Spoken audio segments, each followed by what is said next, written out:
You know who you are. You're up while the rest of the world is still deep asleep. And we're not talking about a restless night or insomnia here.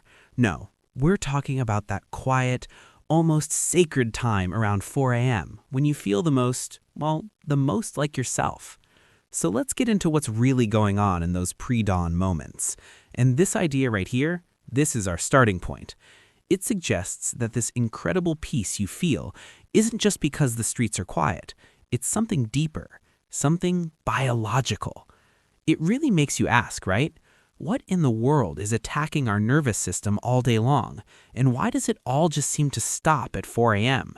But before we get into all the psychology, let's just sit with that feeling for a second. You know what I mean. It's this amazing sense of clarity, of pure focus. The air even feels different, doesn't it? Your thoughts are completely your own.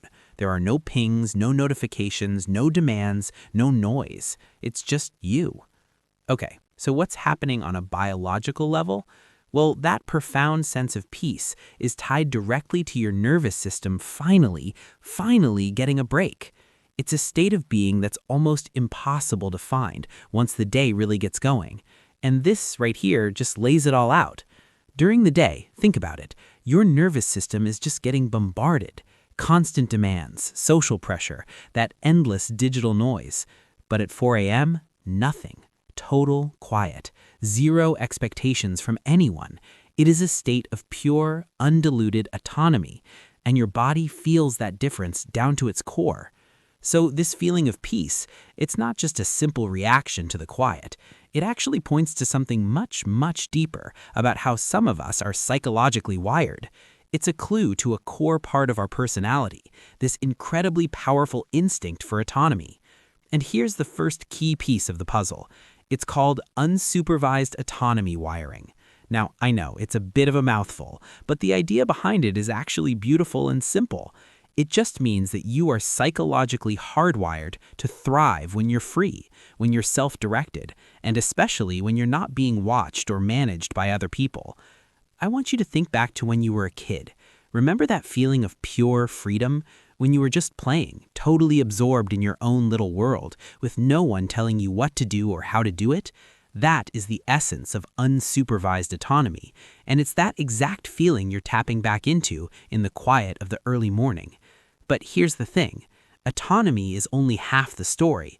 To really truly cherish those early hours, you need another trait, one that's just as important. It's not just about wanting freedom from other people. It's about being able to find real contentment within yourself. And that brings us to our second crucial idea, low social dependency. Now, this is not, I repeat, not about being antisocial, not at all. It's about having a rich inner world. It means your sense of comfort, your stimulation. It comes from your own thoughts and ideas, not from needing a constant circle of people around you just to feel okay. And that's really the heart of it, isn't it? Your own mind is a place of comfort, a destination.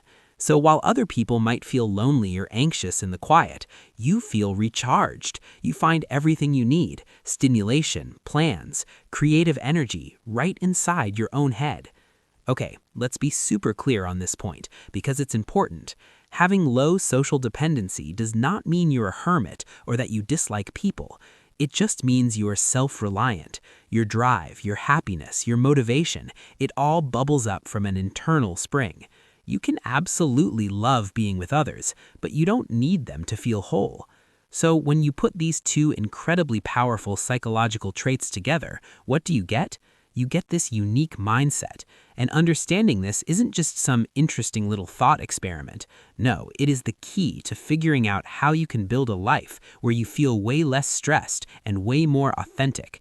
At your core, you are fundamentally wired for autonomy. You're at your absolute best when you're in the driver's seat, self-directed and free.